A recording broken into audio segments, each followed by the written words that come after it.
Assalamualaikum dan salam sejahtera. Dalam proses penanaman rambut, kadang-kadang kita ada some result yang mana result dia adalah result yang menakjubkan.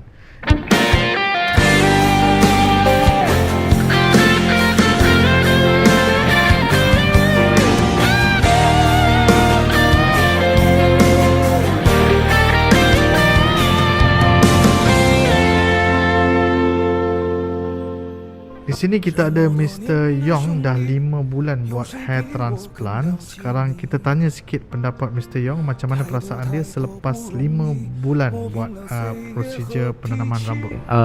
Good afternoon. Yes.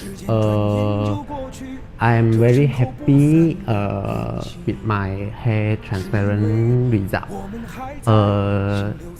Because actually before that, I'm feeling very unconfident before doing the hand transplant.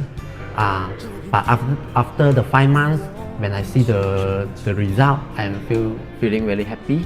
Yeah, this can gain my confidence, and I can share to my family and also with my friends. Yeah. Thank you so much.